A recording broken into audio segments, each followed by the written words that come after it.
আসসালামু আলাইকুম দর্শক, সকলের প্রতি আন্তরিক কৃতজ্ঞতা এবং অভিনন্দন জানিয়ে শুরু করছি আজকের আলোচনা। প্রিয় দর্শক, আজকে অনেক গুরুত্বপূর্ণ বিষয় নিয়ে আপনাদের সামনে আলোচনা করব। হঠাৎ আমেরিকার প্রেসিডেন্ট ডোনাল্ড ট্রাম্প ইরানের সঙ্গে যুদ্ধ বিরতির ঘোষণা দিয়েছেন। কিন্তু এই বিষয়ে এখন পর্যন্ত ইরান কোনো সিদ্ধান্ত জানায়নি।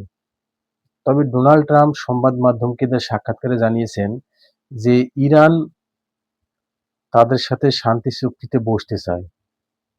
তবে ইরানের দাবি, ইরান এমন তথ্য কখনোই প্রকাশ করেনি।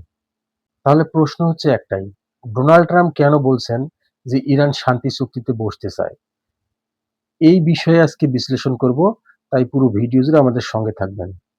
দর্শক, আপনারা হয়তোবা জানেন যে আমেরিকা যদি ইরানের উপর হামলা করে, তা তো করবে অবশ্যই ইরানের উপর হামলা।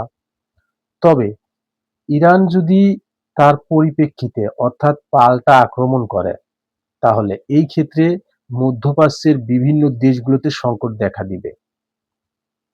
আর এতে অনেকটাই ক্ষতি হবে ডোনাল্ড ট্রাম্পের। যেমন হরমুজ প্রণালীতে অনেক সেনা মোতায়েন করা হয়েছে।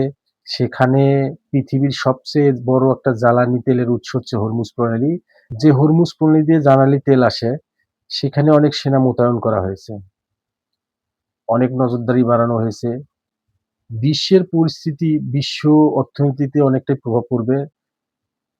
তাছাড়া সৌদি আরব আমেরিকাকে হুঁশিয়ারি সংকেত দিয়েছেন যাতে ইরানের সাথে সমঝোতায় আসতে।